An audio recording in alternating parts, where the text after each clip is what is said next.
Episode 164 లిల్లీకి ఏమైంది? అమూల్యని చూసి భయపడి గట్టిగా అరిచి మల్లికను పట్టేసుకుంది అంజని. దెయ్యం దెయ్యం అని వణికిపోతున్న అంజనిని, అమూల్యని మార్చి మార్చి చూస్తోంది తార.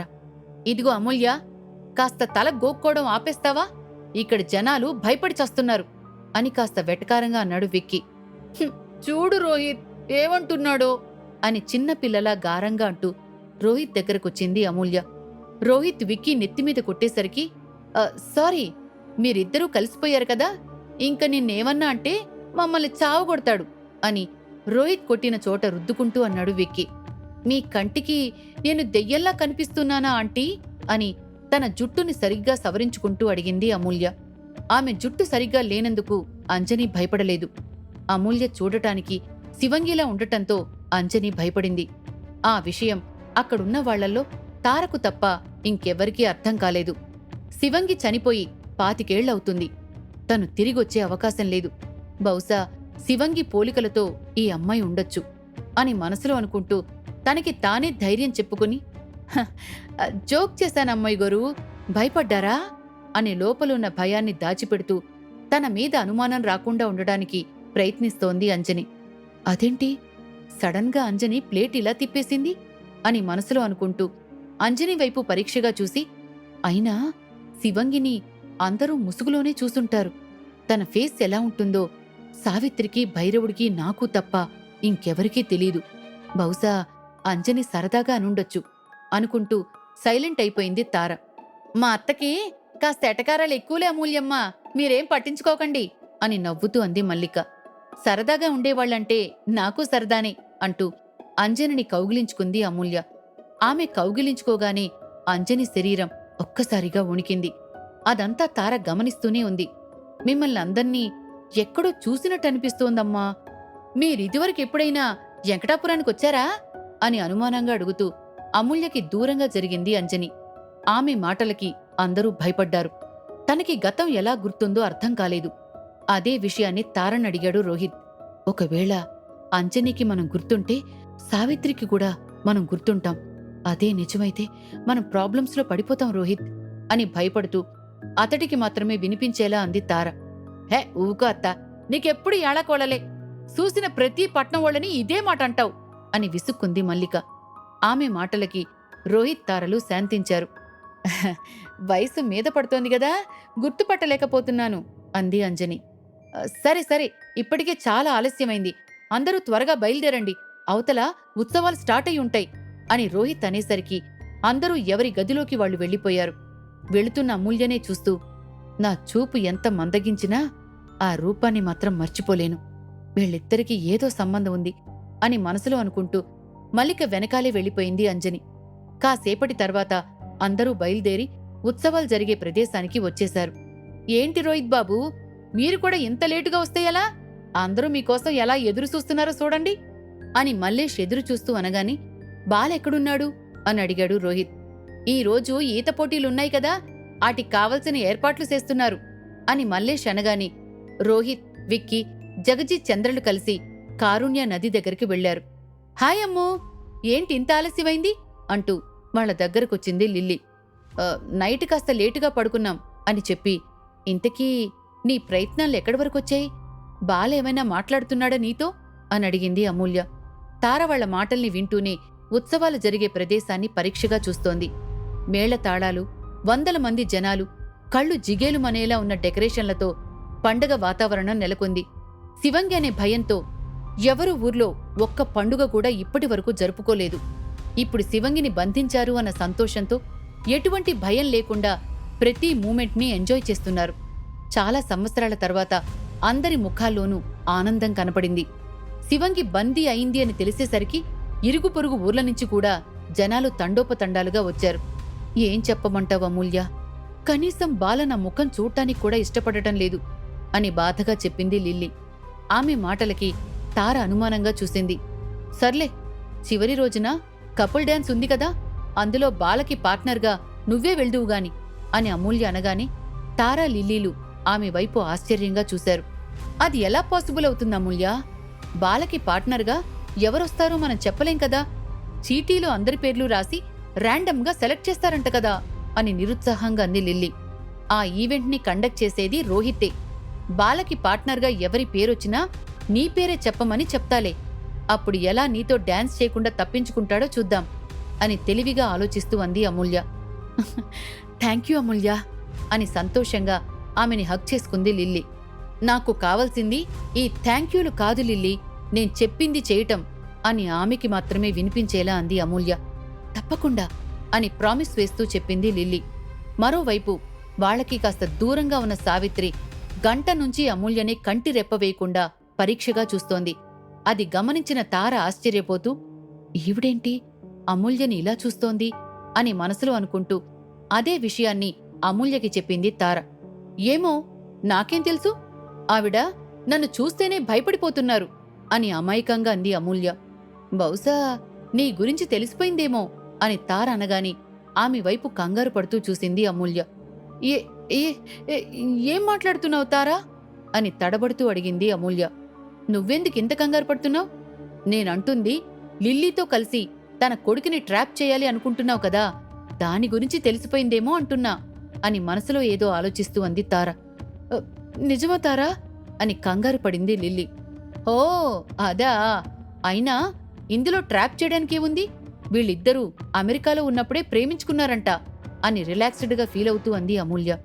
నాకు తెలుసు అమూల్య, నువ్వేదో దాస్తున్నావని, అదేంటో త్వరలోనే కనిపెడతాను అని మనసులో అనుకుంటూ, సరే మీ ఇష్టం వచ్చింది చేయండి, కానీ ప్రాబ్లం రాకుండా చూసుకోండి అని హెచ్చరించింది తార.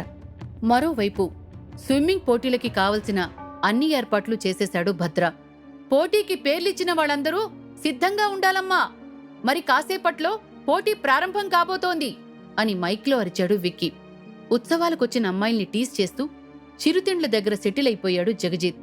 వీటన్నింటితో సంబంధం లేకుండా ఒక మూలన దిగాలుగా కూర్చున్నాడు చంద్ర. ఏంట్రా అలా కూర్చున్నావు? పోటీలో నీ పేరు కూడా ఉంది, త్వరగా సిద్ధమవ్వు అంటూ చంద్ర దగ్గరకొచ్చాడు రోహిత్.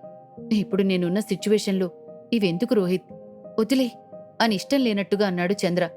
వదిలే రోహిత్, పాపం పోటీ అంటే భయపడుతున్నట్టున్నాడు అని వెటకారంగా అంటూ రోహిత్ దగ్గరకొచ్చాడు ఒక అబ్బాయి. అతణ్ణి ఎప్పుడూ ఈ ఊర్లో చూడకపోవటం వల్ల ఎవరు నువ్వు అని అతడి వైపు అనుమానంగా చూస్తూ అడిగాడు రోహిత్. ఒకప్పుడు వీడితో పాటు కలిసి చదువుకున్నాన్లే, నా పేరు సమీర్, అక్కైపాలెం నుండి వచ్చాను అని తనని తాను పరిచయం చేసుకున్నాడు సమీర్. చంద్ర అతన్ని చూసి కనీసం రియాక్ట్ అవ్వలేదు. ఏంటి చంద్ర, స్విమ్మింగ్ అంటే భయపడుతున్నావా లేక నాతో పోటీ పడడానికి భయపడుతున్నావా అని పొగరుగా అడిగాడు సమీర్. ఆ మాట నేనడగాలి, నేను పోటీ పడితే గెలుపు ఎవరిదో నీకు తెలీదా అని గంభీరంగా అడిగాడు చంద్ర. వాళ్ళిద్దరి మాటల్ని బట్టి వాళ్లకి ఒకరంటే ఒకరికి పడదు అని అర్థం చేసుకున్నాడు రోహిత్. అంత నమ్మకం ఉన్నప్పుడు నాతో పోటీపడు, అప్పుడు తెలిసిపోతుంది కదా ఎవరి సత్తా ఏంటో అని ఛాలెంజ్ చేశాడు సమీర్. రే సమీర్, ఓడిపోవాలని అంత ఆశగా ఉంటే మా వాడి ఎందుకు వెనక్కి తగ్గుతాడు? పద చూసుకుందాం, నీ ప్రతాపమో వీడి ప్రతాపమో అని మూవీ యాక్టర్ జయప్రకాష్లా అన్నాడు విక్కీ. డన్ అంటూ చంద్రవైపు వెటకారంగా చూస్తూ వెళ్ళిపోయాడు సమీర్.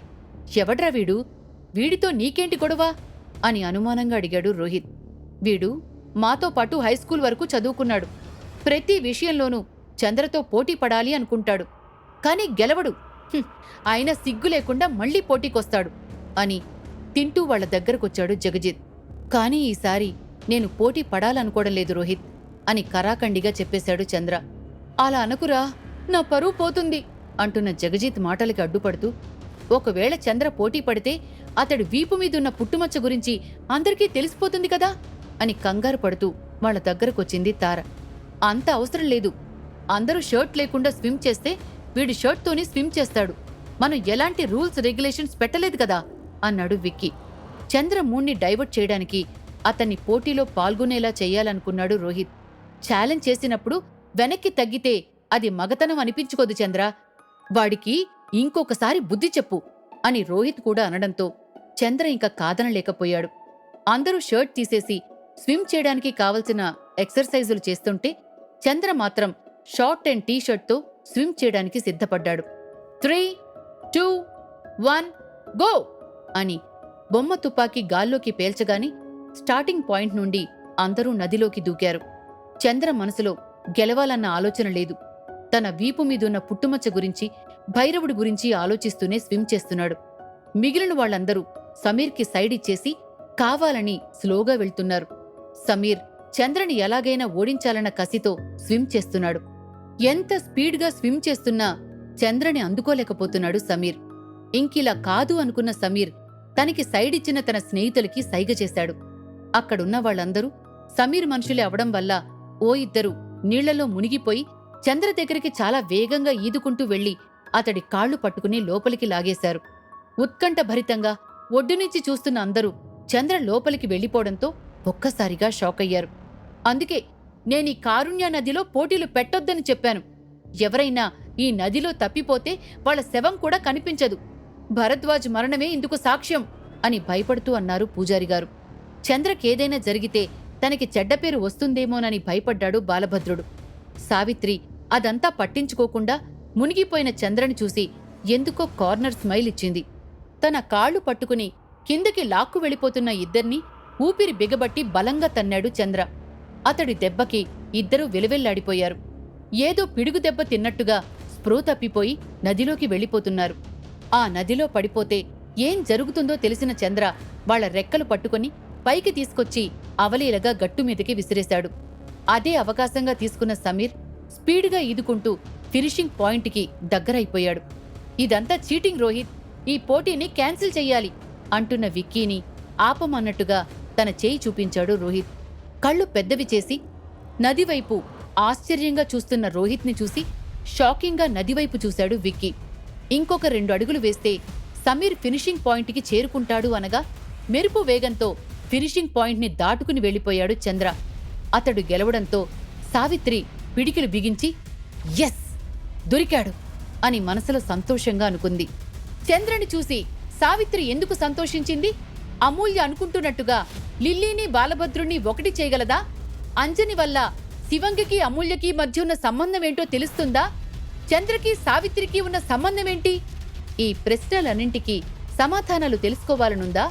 అయితే అంతం స్టోరీలో తర్వాత భాగాలు వినాల్సిందే. మరి మీరు కూడా ఏమైనా గెస్ చేస్తే కామెంట్స్ రూపంలో చెప్పండి. తర్వాత భాగంలో కలుద్దాం. అంతవరకు stay tune to pocket FM. Dear listeners, ఇప్పుడు మీకోసం నెక్స్ట్ ఆడియో సిరీస్ ప్లే అవుతుంది.